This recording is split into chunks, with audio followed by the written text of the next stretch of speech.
जानकी जी को जब विदा किया गया तो क्या सिखाया गया? बोले बहुविध कई प्रकार से भूप सुता समझाई। राजा ने अपनी पुत्री को समझाया और समझाने के बाद नारी का धर्म बताया। नारी का धर्म क्या है? पिताजी ने यह भी कहा, बोले बेटा कुल की रीति क्या है ये भी सुन के जा। स्त्री जब तक अपने पिता के घर में रहती है उस पर केवल एक घर की जिम्मेदारी होती है, एक घर की मर्यादा का मान होता है। लेकिन जब पति के घर में चली जाती है तो दो घर की जिम्मेदारी और दो घर की मर्यादा का मान उसके हाथ में होता है। कहा बेटी याद रख, अब तक तेरे माँ बाप हम थे, आज के बाद तेरे माँ बाप ये दशरथ जी और कौशल्या रानी इत्यादि होंगे। बेटी घर में कोई भी खटपट हो जाए, प्रयास करना उसकी गूंज घर की चार दीवारी के बाहर ना जाए। बेटी जीवन में कितनी भी समस्या आ जाए, अपने पति का साथ मत छोड़ना। बेटी ये तुम्हें हम धर्म सिखा रहे हैं, अपने सास ससुर को माँ बाप मानना, अपने देवरों को पुत्र की तरह स्नेह देना, अपनी ससुराल को अपना घर समझ के उसको सजाना संवारना।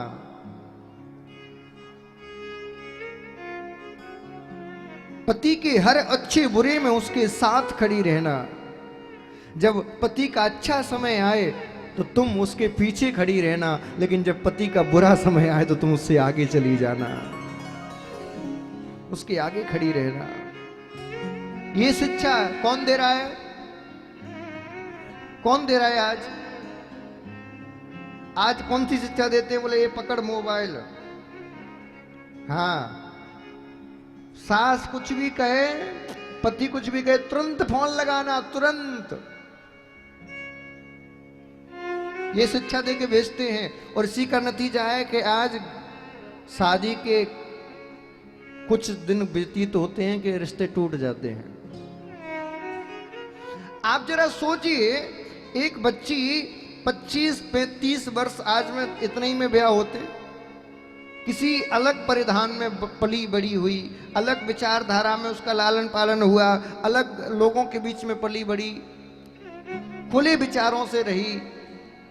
25 साल बाद जब वो एकदम परिपक्व हो जाती है, किसी दूसरे घर में जाएगी, उसकी विचारधारा अलग है, उन घर में रहने वाले लोग अलग हैं, उस घर की कुल परंपरा अलग है, रीति अलग है, संबंध नहीं जुड़े हैं। क्या 4 दिन में सीख जाएगी?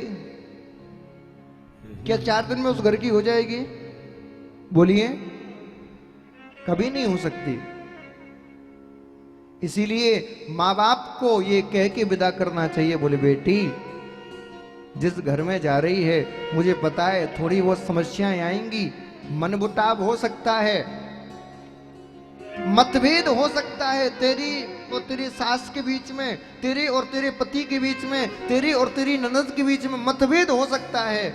लेकिन बेटी मैं तो इसे निवेदन कर रही हूं, मतभेद भले कर देना लेकिन कभी मनभेद मत होने देना, क्योंकि जिस दिन मतभेद मनभेद में बदल गया उसी दिन रिश्ता टूट जाएगा।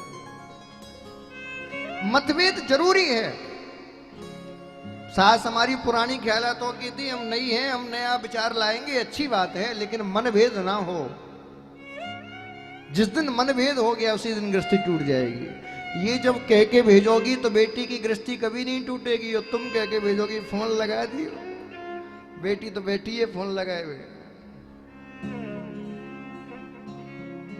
इसीलिए मेरा निवेदन है, बच्चियों के परिवार को तोड़ने में क्षमा करना आपको बुरा लगेगा, लेकिन उनके माँ बाप का हाथ होता है, उनके माँ बाप का। अरे जब तुमने कन्यादान कर दिया तो तुम्हारा उस पर अधिकार कहां रहा?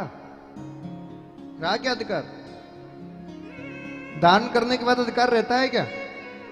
तो फिर किस अधिकार से तुम उसको घर बुला रहे हो? किस अधिकार से? जब उसको ये कह के भेजोगे तू चाहे सुखी रहे चाहे दुखी, तेरा ससुराल ही तेरा सब कुछ है, तो उसको सब कुछ मानकर और सुख को भी आनंद में बदल देगी, दुख को भी सुख में बदल देगी। लेकिन तुम ये कह के भेजोगे नहीं तेरा घर तो यही है, बस कुछ दिन के लिए भेज रहे हैं, अच्छा लगे तो रह लेना वरना लौट आना, तो वो क्यों रुकेगी महाराज मर्यादाओं में बद्ध होकर, क्यों रुकेगी? इसीलिए मेरा निवेदन है, अपनी पुत्री इस रामचरितमानस से यही सीखिए। पुत्री का विदा करो तो उससे कहो बेटी, बेटी की डोली पिता के घर से निकलती है, लेकिन उसकी अर्थी तो पति के घर से निकलती ही शोभा देती है। यही तेरा धर्म है, यही तेरा धर्म है।